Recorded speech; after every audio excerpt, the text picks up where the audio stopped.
This especially stealthy episode of Death Battle was made possible thanks to the upcoming action comedy film Spy from 20th Century Fox, starring Melissa McCarthy, Jason Statham, Rose Byrne, and Jude Law. It's coming to theaters June 5th, and if you enjoy this episode, then you should definitely go check it out. Maybe I'll see you there.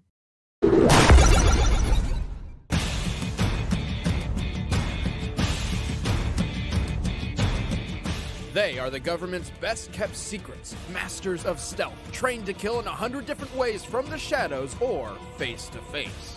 Solid Snake, the legendary soldier of Metal Gear. Sam Fisher, Splinter Cell's ultimate predator.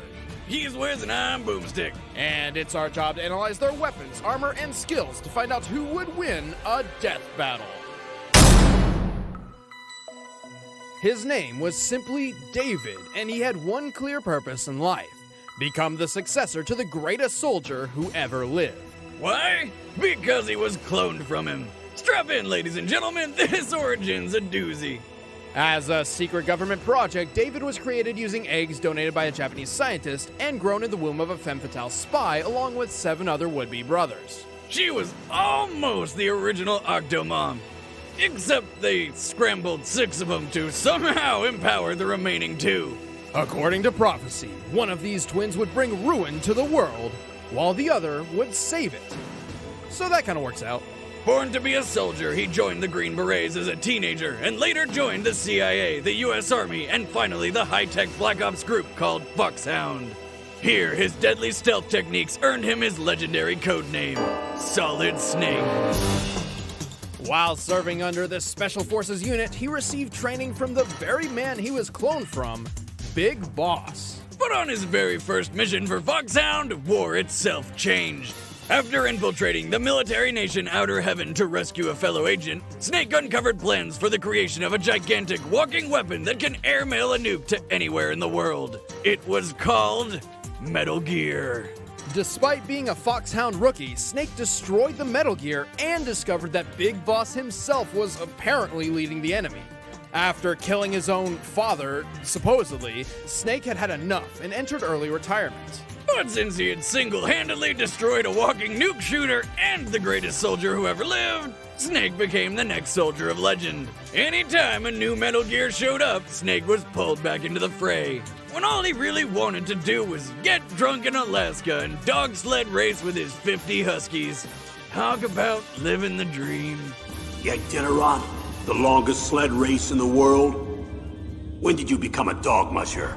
Turns out Big Boss wasn't quite as dead as people thought. Even after Snake burned him alive with nothing but a lighter and a can of hairspray, History's greatest soldier, everyone. These Metal Gears kept showing up.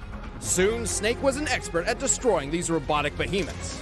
He even piloted a Metal Gear to destroy another Metal Gear that was designed to kill Metal Gears. Whoa. But Snake did not earn his reputation as the icon of stealth by going in guns blazing. Although he knows how to use almost any weapon he finds, he keeps his load light by entering missions with only the bare essentials. Snake carries a Ruger Mark II pistol with tranquilizer darts, perfect for silent takedowns. But if he wants to get lethal, he whips out his 1911 Operator, one of my favorite handguns ever. And he's got a stun knife, which is like if a taser and a knife had a baby. All 3 of which he incorporates into his specialized fighting style, CQC, a brutal mix of hand-to-hand combat and gunplay taught to him by Big Boss himself. Preferring to remain unseen, these weapons wouldn't do Snake much good without other tools to keep him hidden from his enemies. Snake's outfitted with his Octo Camo, a smart camouflage which can match the color, texture, and temperature of Snake's surroundings. Not even the Gecko bots with their infrared and night vision tracking can find Snake in this camo. Plus, he's always aware of his surroundings thanks to his high-tech eye patch, the Solid Eye. He's not actually missing an eye, it's more like a monocle from the future, with infrared, night vision, and radar. Snake's also been injected with nanomachines, which energize his body and his codec, an internal radio system. The codec allows two-way communication, which is 100% silent, almost like telepathy. We have little time, so I'll be brief. How about switching to nanocommunications first? Silence beats talk when it comes to safety.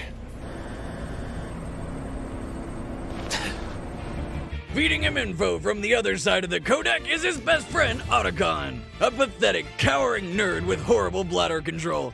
But he's also really good at hacking computer systems, so I guess he gets by. Give him enough time and Otacon can hack into any top-secret facility.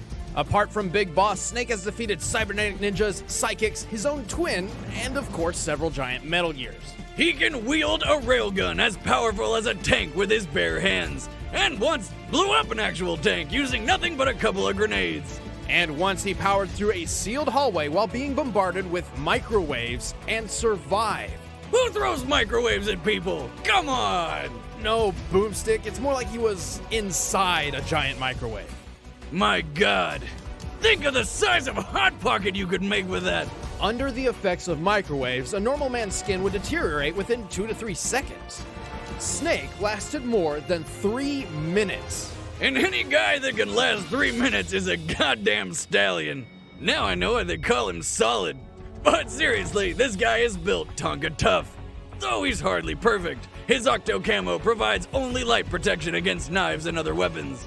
And even though he's in peak physical condition, one well-placed bullet will put him down as easily as any other man. Also, cloning and nanomachines don't mix. By the time he was 35 years old, they caused Snake to begin aging rapidly and even suffer heart issues and seizures. Old and wrinkly or not, you can count on Solid Snake to see every single mission through. And be a badass the whole time. There's a reason he's known as the man who makes the impossible possible. I'm no hero. Never was. Never will be. You haven't changed at all, Snake. Samuel Leo Fisher was born in Towson, Maryland in 1957. Whoa, he's older than I thought. Orphaned at a young age, he spent his youth at a military boarding school. His goal was to join the CIA and follow in the footsteps of his late father. Sam's career in government work was an impressive one, joining both the CIA and the Navy SEALs. During this time, he found he had a particular knack for espionage. And ladies. See, on one of his missions, he fired off a few rounds into the wrong target and knocked her up. So he married her. They had a daughter named Sarah, and Sam Fisher lived happily ever after. No, wait, he got divorced after 3 years and his ex died of ovarian cancer. Left with no other family but his daughter, Sam retired at just 47 years old. This time, he'd spend the rest of his days in peace. As if. We all know how it goes. Sam was too good to leave the agent's life forever, and was recruited by Third Echelon, a top-secret sub-branch of the NSA. Third Echelon wanted Sam for their new Black Ops unit, focused on infiltrating impenetrable locations, extracting information, and escaping even the most impossible scenarios. They called it the Splinter Cell program. Oh yeah, let me come out of retirement and do that. The completely impossible. Talk, but talk quietly. I'll tell you anything. I'm the biggest coward you've ever met. That's quite a claim. I've already wet myself. Well, then you've made the top 10. Well, luckily, like other agents of stealth, Sam Fisher didn't have to work alone. His support comes from Anna Grimm's daughter, or Grimm, who communicates with Sam through subdermal implants in his ear. Ew! It's just a tiny earpiece which operates by directly vibrating the bones of his inner ear, so only Sam can hear her. So she's vibrating his bones, eh? What is with you today? I don't know. Grimm is a world-class hacker who started as Third Echelon's lead programmer and might be aging backwards, but that's irrelevant. Together, they are a formidable team, although Sam and Grimm have very different approaches to a mission and can sometimes butt heads. While Grimm is very by the books, Fisher prefers to follow his instincts. For better or worse, he will completely abandon a well-laid plan over a mere hunch. Surprisingly, this works out better than you'd think. See? You don't always have to plan out every little detail about every little thing. I thought we agreed to never discuss that trip. I just wanted a churro, but no, it wasn't in the schedule. Bet it was delicious. Oh, shut up, Boomstick. I'll kill you.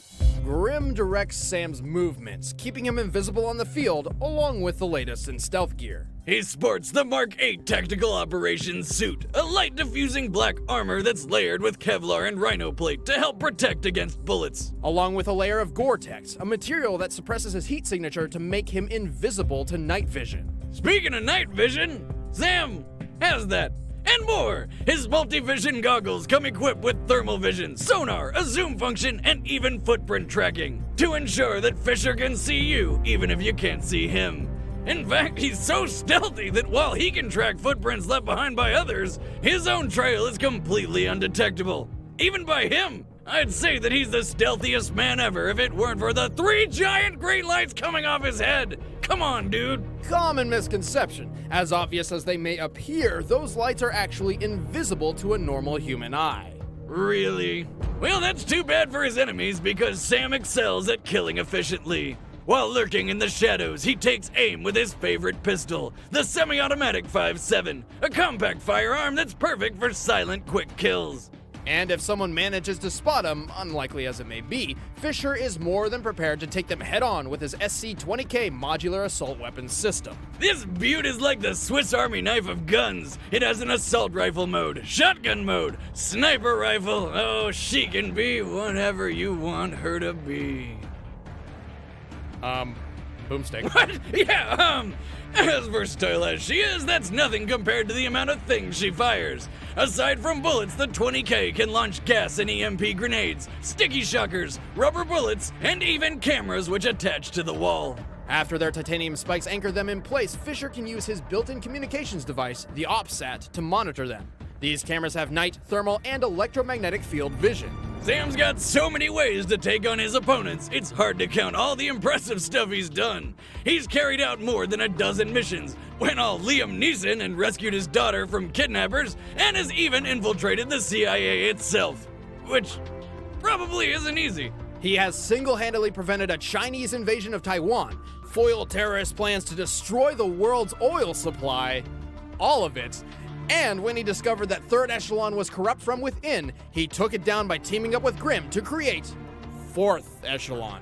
In combat, he's insanely fast and accurate on the quick draw. Even when surrounded, he can put 4 bullets in 4 skulls in 3.2 seconds. He can literally take a life in the blink of an eye. Despite his age, nature hasn't slowed Sam down at all. I don't know about you, but I'll be thinking twice before stepping into any shadows. Fisher, it's starting to look like war is unavoidable. JCOS is asking all sources for current division-level intelligence. So, besides stopping World War III, is there anything else I can do for you this evening? All right, the combatants are set. Let's end this debate once and for all. It's time for a stealth battle!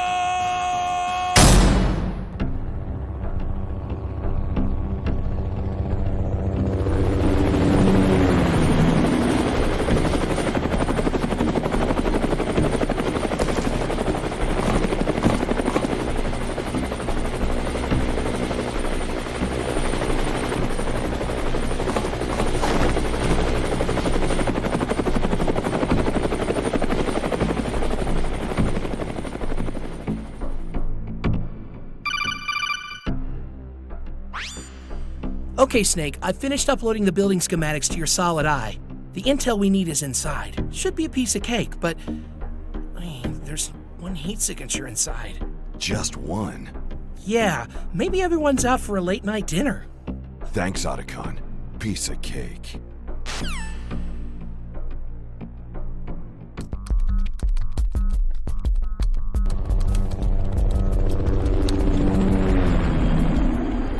We haven't had a chopper in the plant, have we? No, the Paladin is your evac plan.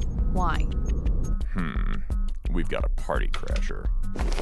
Your new friend won't last long. There's only one way into that room. Don't lecture me, he's mine. Snake, he's in the room. Fine! You all know I'm going through, so fuck you and your lame ass point of view. That should have been my whole mission from the start. You put it together, I tear it all apart. What? Gotta get mine, stepping through this minefield, and what's not mine becomes mine. You mine. That's the way I got to take it from the Where's the data?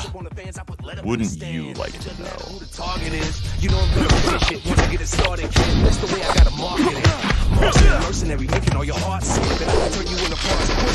Put you in a box and ship you up to your sick. Well, and I believe it so. Stores started bleeding because they couldn't take the bleeding from the beating, yo. So you might wanna shut your mouth before you end up in a pond box headed down south. Grim, did you get that? Sam, are you alright? I'm fine. He's after the data. Just our luck. I'll bring the plane in for you. Don't. This guy's gonna be a problem if I don't take care of him now. But it's more important that No.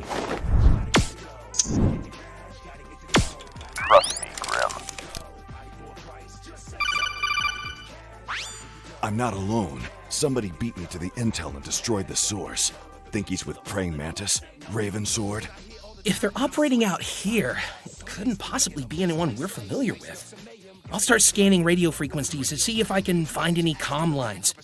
But Snake, until we know what you're up against, I suggest you keep yourself out of sight.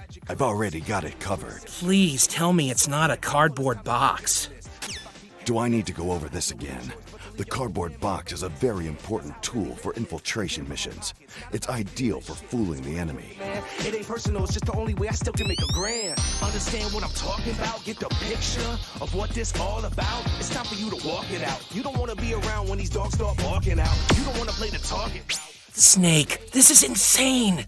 Otacon, I'm not exaggerating when I say the success of my mission hinges on how I use this cardboard box. But in the end, a cardboard box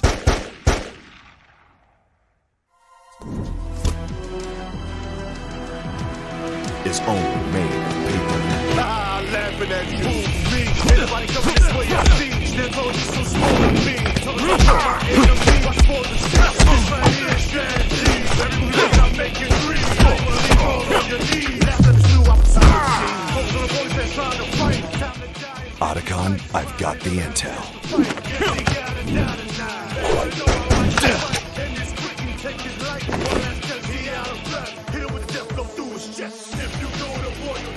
Sam, I'm sending you the camera speed.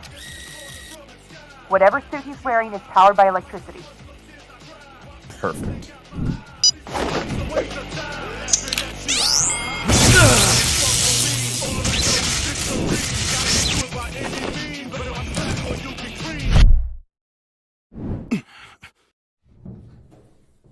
That was close. You're welcome, by the way. I lost the data. Oh, wonderful. Well, without his suit, he's not hiding anywhere.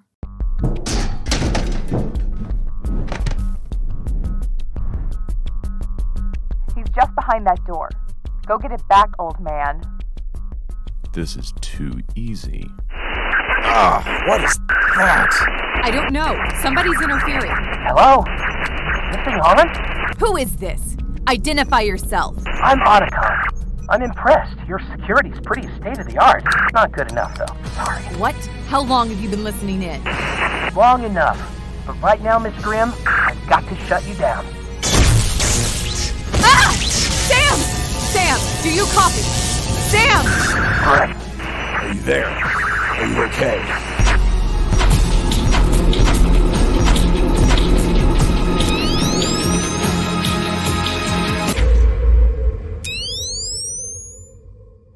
You're pretty good. You're pretty good. Snake? Snake?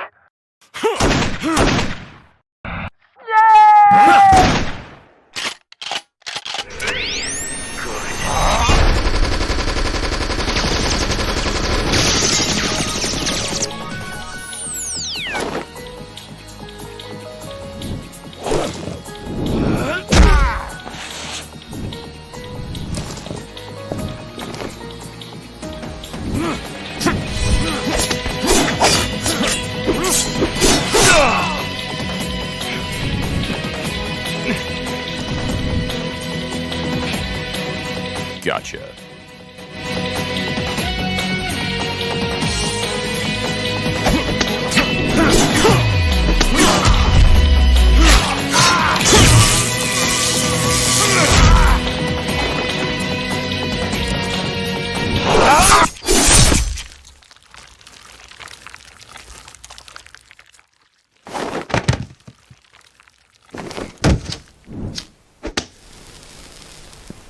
Piece of cake.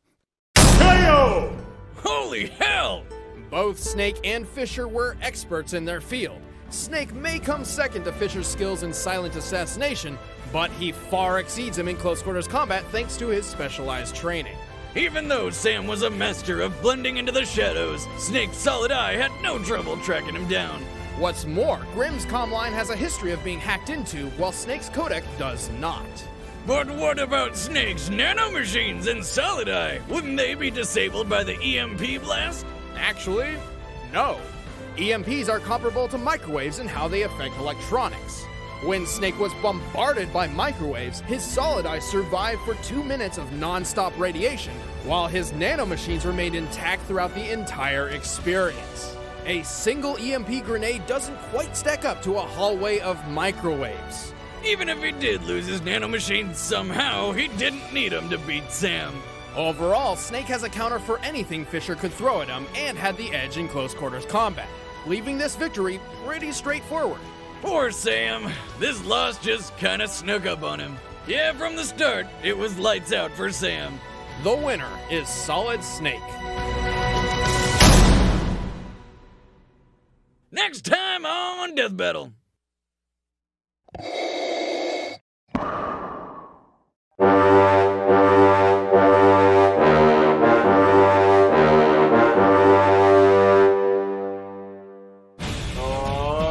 Darth Vader. Is that your Darth Vader impression? you're really into that. I am into Darth Vader. I'm excited to see who's fighting. Yeah. Hey, I'm Chad. I play Boomstick. I'm Ben. I play Wiz. And a horrible Darth Vader. Hey, if you guys want an early heads up who Darth Vader will be taken on in the next death battle, then please head over to Twitter, follow us at ScrewAttack, and then head to Facebook and like our page, facebook.com/officialSA. And a big thank you to 20th Century Fox for helping us finally make this episode happen. And it's all thanks to their upcoming action comedy movie, Spy, starring Melissa McCarthy. It's coming out June 5th, so if you like this episode, you should go check it out. Definitely. Maybe we'll see you there. Also, if you want great Screw Attack content in the meantime, then just click the boxes. Thank you guys so much for watching. We'll see you in the next one.